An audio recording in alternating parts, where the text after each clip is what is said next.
బెబ్బెబ్బే ఏంది అంటే ఫైల్ ఇటు పోయిందా ఇటుకెళ్ళి పోయిందా నువ్వు కుడి చేపులకి వెళ్ళి ఇచ్చినావో పైసలు ఎడమ జేబులకి వెళ్ళి ఇచ్చినావో పైసలు అని చెప్పి పనికిమాలిన ప్రశ్నలు తప్ప చిట్టినాయుడు రాసిచ్చి పంపిన ప్రశ్నలు తప్ప ఏమీ లేదు విషయం. అందుకే నేను మొన్న చెప్పినా మళ్ళీ చెప్తున్నా, ఇది లొట్టపీస్ కేసు, ఈయన ఒక లొట్టపీస్ ముఖ్యమంత్రి.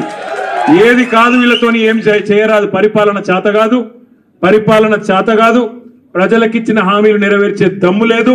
అందుకే దద్దమ్మ రాజకీయంతో ఇవాళ తప్పించుకునే ప్రయత్నం చేస్తా ఉన్నారు.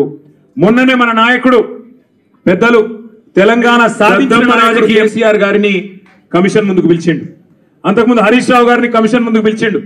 ఆయనకున్నదంతా ఒకటే షోకు, ఇక్కడ నేను నెల రోజులు జైలున్నా లుచ్చా పని చేసి వీళ్ళని కూడా పెట్టాలి ఒక కొన్ని రోజులు, అదొక్కటే ఆయన షోకు. ఆయనకున్న పైశాచికానందం అదొక్కటే. సాడిస్టులు ఉంటారు చూడు కొంతమంది, నాకు దక్కంది ఎవరికి దక్కద్దు అన్నట్టు, నాకు జరిగింది నీకు కూడా జరగాలన్నట్టు ఆయన ఎట్టి పరిస్థితిలో కొన్ని రోజులు జైల్లో పెడదామన్నది ఆయన షోకు. అందుకే నేను ఇలా అధికారులకు కూడా చెప్పిన,